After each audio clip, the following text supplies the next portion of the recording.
Today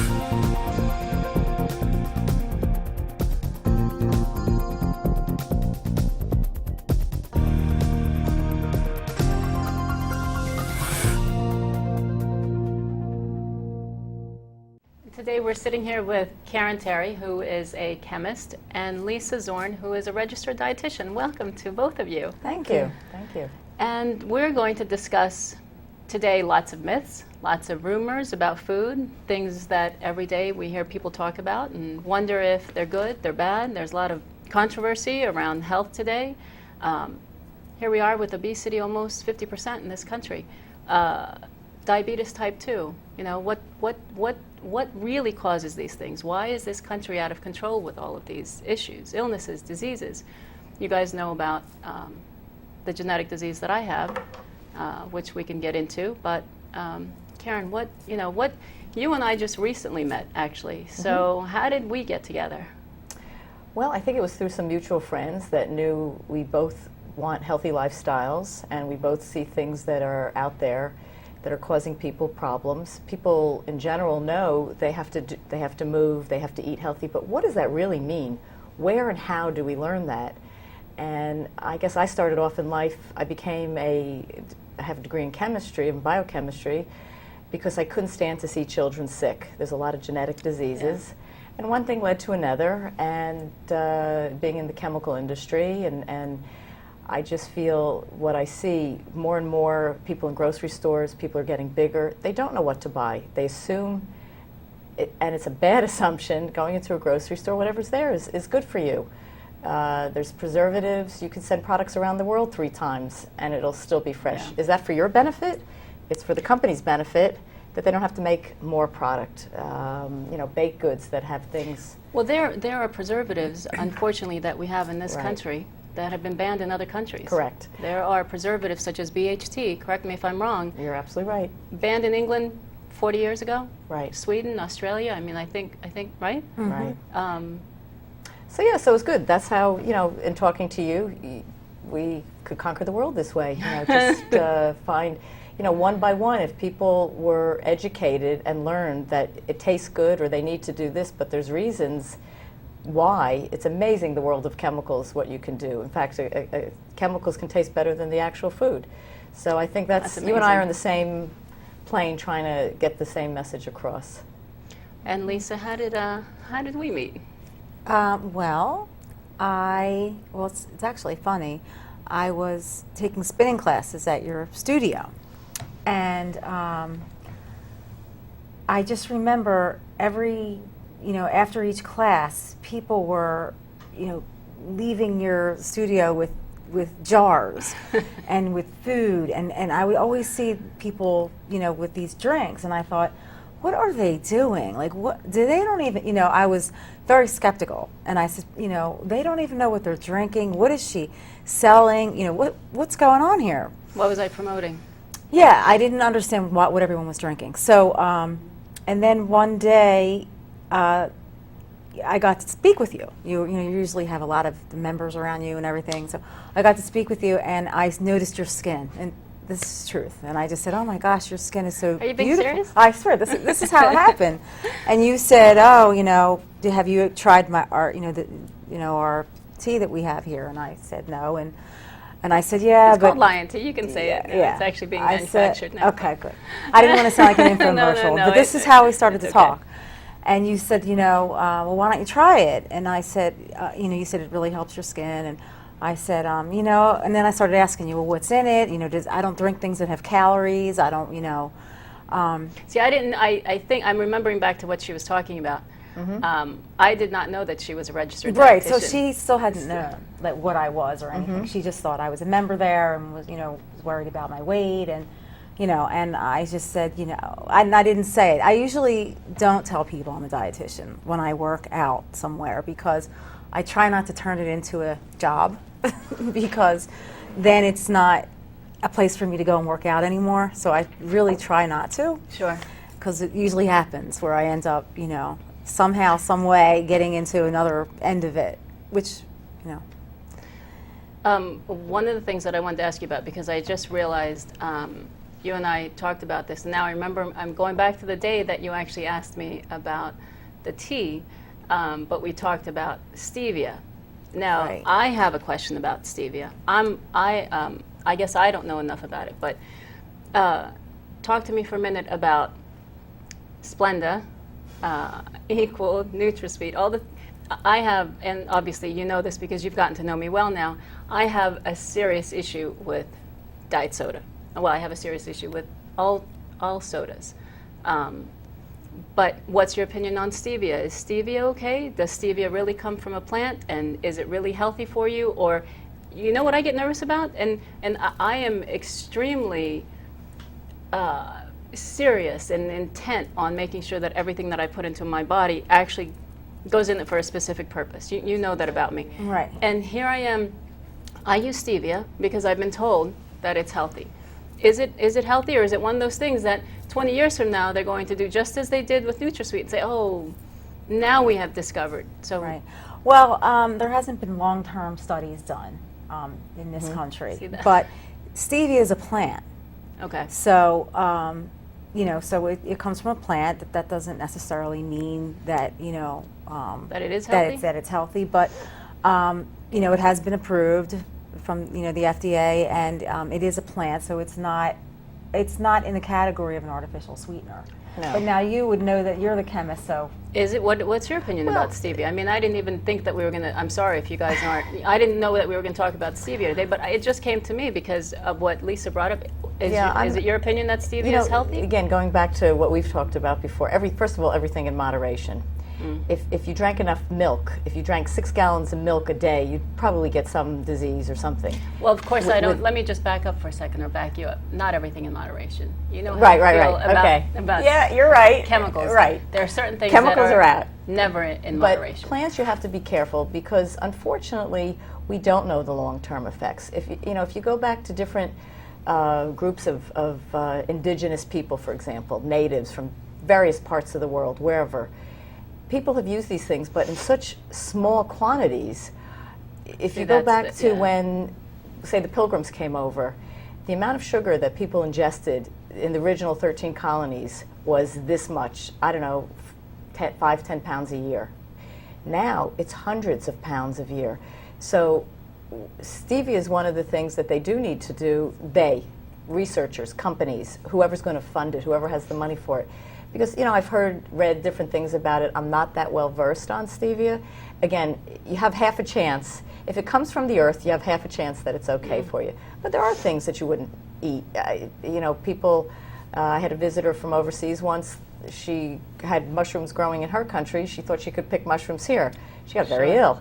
So you really, they don't know the long-term effects. What I can say about artificial sweeteners is people are constantly looking for more and more sweet, and they're not doing your body any good. And who's doing the research on them? Who's saying that it's going to cause cancer and not? Lisa and I were talking, if you look at the midsection of your body, your lungs purify the air, your kidneys, your bladder, everything's a purification system. If you look at your liver as a sponge, if you're making a big mess in your kitchen, you're going to throw that sponge away. How many times can you make a big mess before you have to throw it away? Unfortunately, we can't go buy a new one. So artificial sweeteners are not a good thing for you to have in your body. Things like stevia, we were talking about, like agave is a good alternative. Well, what's your opinion, since you were talking about big mess in your body, which you know how I feel about eating clean. What's your opinion on raw food diet? Is that too extreme? Should people do that for a short period of time? I mean, I should ask both of you this, but raw food diet, is it, I always say to people, if I meet someone who is on the verge of type 2 diabetes, or, I say a raw food diet can actually cleanse your body and start to get you on the right track back to good health, recovery. What's your opinion on raw food diet? Well, do you know why raw food is good for you? Let's go from there. Everybody talks about a raw food diet. Do you know the basic premise why raw food is good for you? Nutrients are, everything's there. Well, there's some things, I believe, and nothing's destroyed. like spinach, I cook think it. actually, or tomatoes do you better Well, eating it tomatoes cooked. do better. That's right. There are good. certain things that and correct me if I'm wrong, but there are certain things that if you cook them at a certain temperature, they're Right. actually healthier for you, Correct. like tomatoes. But aren't most things healthier for you in the raw state? Vegetables and fruit, yes. And the Okay. reason, I don't know if you remember as a kid, when people wanted a diet, a cheap and easy way, well, let's eat celery because you burn 4 calories every piece of celery you eat. Because it's cellulose, your body can't digest it. We're not animals that have that kind of stomach. The reason your body, when you eat raw vegetables and fruit, your body has to work harder. Your body's burning calories. It's like stoking the engine. If it's cooked and it's easy to chew, it's easy to digest, your body's not burning as many calories. You're not getting as many nutrients. When you boil things, or even some cases nuking it, you're sucking the life out of it, basically. Right. So it's good for a while, but again, depending on where people are at, and the taste also. People are so used to that sugar. It's so addictive. And you guys are the experts, so correct me if I'm wrong, but here's what a lot of people ask me at the studio. This is what I say to people. Some people thrive on dairy. Mm-hmm. Some people thrive on red beef. Some people thrive on poultry and fish. Some people thrive as a vegan. Some people as a vegetarian. You have to know your body, and you have to you have to keep eating the foods that you feel you thrive on. I'm not crazy about dairy. I may eat a little bit, but the body doesn't thrive on garbage, on chemicals, on poisons, on. There's nothing good that comes from drinking a soda. You have to have water. You should be having water when you wake up in the morning. If everybody made a simple change, like waking up every morning and having a glass of water, 2 glasses of water, that's enough of a change for some people to get them right on the right track. Mm-hmm. But we're talking about extreme, or we're talking about thriving. What's best? Never garbage. Am I right? You are. Never poisons. Never chemicals. Absolutely. We're killing Absolutely. ourselves. Sometimes I say I meet so many people and I say to them, you're concerned about your child's homework. You're concerned about the discipline of your child. You're concerned about who your children's friends are. Aren't you worried about what they're putting in their mouth? That could be causing all sorts of illnesses and diseases. That could be putting them on the road to, God forbid, cancer. Well, you're right. Or am I being? You're I know absolutely right, sometimes I Vicky. get a little serious and I get a little extreme. She loves what she does, doesn't she? And if you look again where our nation has come from and where it's gone, we don't all have time to be home baking bread. And I remember I had a babysitter, an au pair, that they actually grew everything that they made. And she was wonderful to have because I saw and I learned things. But as our society has evolved, there's no time. Where did fast food come from? Because all of a sudden people have less time. It used to be a treat. Now it's become routine. Convenience. And as a working mom, I was always juggling the whole thing. But when I saw my friends that were stay-at-home moms running to McDonald's 3 times a week, I never fed my kids. And I'm very proud of that fact. Even working and traveling, and never ate that stuff. It just wasn't on the docket for the day. So you're right. And this is where we're in a faster and faster everything, the information highway. These things aren't good for you. And companies, being in a capitalist society, we found ways to make things quicker and better. We were talking about my kids. I remember they had a piece of a tangerine candy. They didn't like the taste of a real tangerine because the candy tasted better. Scientists have found ways to excite your taste buds. And correct me if I'm wrong, but all the chemicals in food, they cause obesity. People are worried about. People go to, and I don't want to mention that, there are so many programs, lose weight, diet this, diet that. People go back and forth and back and forth. And instead of taking people aside and saying, stop the chemicals are affecting your brain and causing you to crave more of the bad food. Instead of giving that information, they're told, well, go to this program again, take 10 pounds off. Well, you take the 10 pounds off, you haven't learned what foods are causing your brain to crave more of the bad foods. Therefore, you gain 15 instead of 10 back. Right. I don't know if I told you, Vicky, my daughter had the opportunity to work in a grocery store when she was in, one of the major chains when she was in high school. And after working a couple of times, she came home one day, and she's a very sharp little cookie. She came home and she said, you know what, Mommy, people that look like you and me are buying ice cream and they're buying bread and they're buying fruit. And the people that are obese and have issues, they're buying the low fat, no fat this and the diet that. Something's not right here. I eat Haagen-Dazs, but listen, we're going to have to take a break for a second, and we'll come right back. Okay. So we're back now with Karen Terry, our chemist, and Lisa Zorn, our registered dietitian, which we apparently have not allowed to speak at all. A little too passionate. She is either shy or we're a little overbearing. I opt for shy. Well, I was trying to get my word in, and I kind of felt like the outcast here because we have two extremes, and I'm the RD, the food expert in the middle, registered dietitian, and I'm not as extreme as that. I'm definitely healthy. I've always been healthy. You know, I haven't had a hot dog or a hamburger or, you know, any kind of red meat in about 25 years. But, you know, I will occasionally, sorry, Vicky, drink a diet soda. Are you serious? Yeah, I'm serious. All right, because all right, sometimes it's just what I crave it sometimes. You know, maybe it's part of the chemical in there. I don't know. Sometimes it's, I don't want water. Now, I see, don't I didn't want, know that about you, Lisa, yes, but are you serious? No, I'm sorry. No, yeah, I do. Once in a while. Even though you know from your professional life the chemicals that are in the diet soda. Yes, but one diet soda, you know, once every couple of days right. is not, you know, I Now we're I at a- personally don't think it's going to kill me. You know, anyway, so that's part of Okay. it, you know. All right.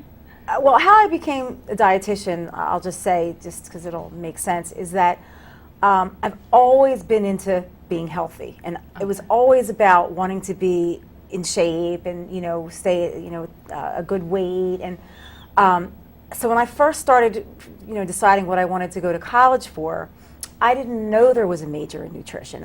No one ever told me that. So I was majoring in phys ed, I was measuring all these things that were related to health, yeah. but it wasn't enough. And then finally, a counselor said to me, why don't you become a dietitian? I said, what's that? And they said, it's a nutrition major.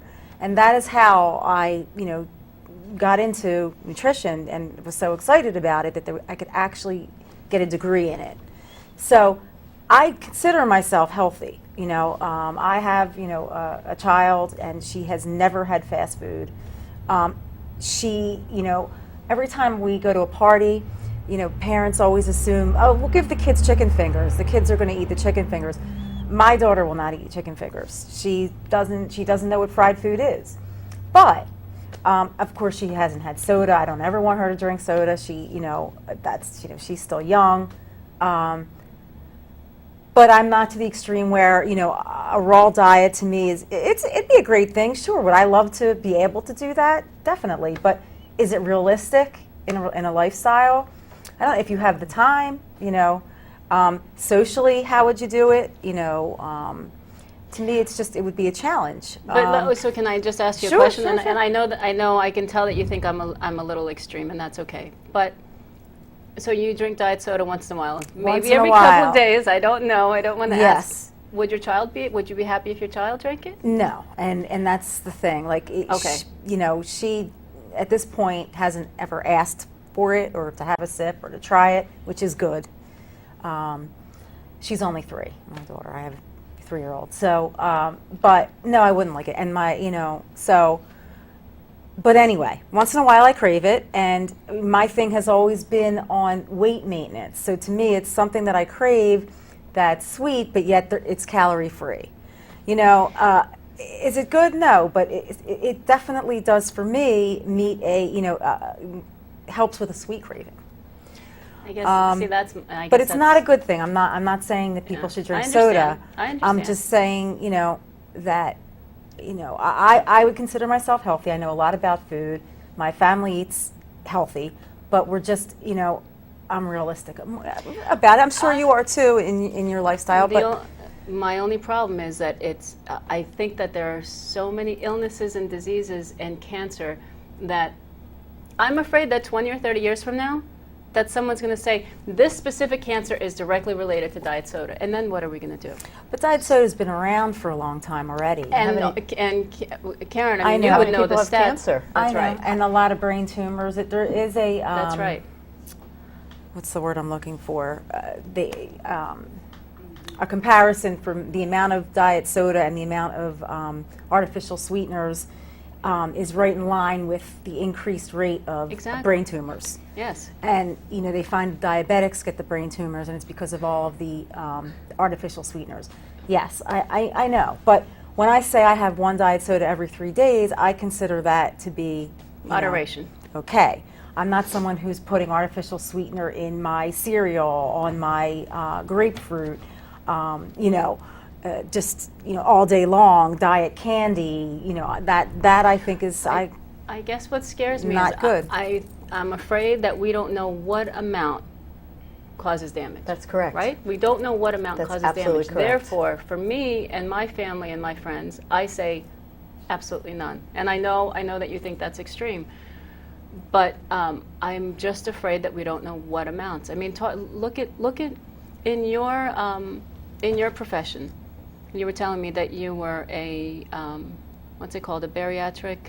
I worked for a bariatric physician, yes. And So so- I counseled patients before they would have the surgery, because it's actually required. In order for insurance to cover for a patient to get that surgery, Yeah. they have to see nutrition counseling for 6 to 8 months consecutively, depending on which insurance it is, for them to cover it, because they're hoping that they're going to learn how to eat and maybe not get the surgery. Maybe they'll lose weight through counseling, or that they'll learn enough that they won't gain the weight back, because there's people that get that surgery and then they gain the weight back. And so what are the, and there's no, see, here's the thing, there's no secret to it. You, in your professional life, every single day, you mostly came across people who were, correct me if I'm wrong, but 500, 600, 700 pounds, right? I've seen a lot of weight to lose, yes, right? I have counseled patients up to 600 pounds. But I've also, I've done a lot of different, areas of nutrition, and I've also counseled, someone that just became overweight, and then because of that got type 2 diabetes, because it's genetic, but they probably could have controlled it if they didn't gain a lot of weight, if they stayed active. People that, they get out of college and then they start their career and then they're less active and then they eat more, and all those things cause type 2. So yes. Just thinking about this because you and I have had these conversations because you helped me with the menu planning at the studio. Yes. And you specifically said to me, I've asked you to do menus specifically for type 2 diabetes. And you made an interesting comment to me one day, and you said, if we all ate the way people with diabetes Are supposed to eat, no one would ever It'd be get great. That's right. It's actually, sometimes it's actually a blessing in disguise when someone's diagnosed with type 2 diabetes, because they get scared and then they are forced to eat the proper portion sizes, to eat healthier, and the weight comes off. Usually their blood sugar drops back to normal, and they don't need to be on the medication anymore. So if we all followed portions, But see, the scary thing is people don't realize that, though, Lisa. I mean, you and I have had many know. conversations like this. You can have a little bit of whole wheat pasta. Right. You can have a little bit of brown rice. You can have a piece of bread. You just can't get a huge bowl and fill it with pasta. We're not supposed to eat that way. So people don't realize it's not about a diet. It's about a lifestyle, right? Exactly. A little bit, portions. long term. It's Long-term lifestyle It's not a change. fix because you want to fit Yeah. into a dress for a wedding. Right. But do you think this is something that could be taught at an earlier age in school? We all know about diets and what you're supposed to eat, but why do so many people get to that size? You can't think it's healthy to eat a piece of meat this big or a bowl this big. How do you get, start teaching this to the It's where children? they You're learn right. from their Education, family. education in the school is really, really important. That is something that I would like to work towards, doing some great things with young Yes. children and getting to them and teaching them how to eat healthier and be Right. healthier. Yeah. Well, Absolutely. thank you, ladies. This was quite a pleasure today. Thank you. Thank you, Vicky. I'm sorry sometimes I get a little extreme. I know you're not as extreme, but Karen kind of joins me in So, that. in right. that. We're both on that same soapbox. One person at a time, and you That's hopefully right. help Changing to the world change one the world. person at a time. Right. That's right. All right. Well, thank you very much. You're welcome. Thank you.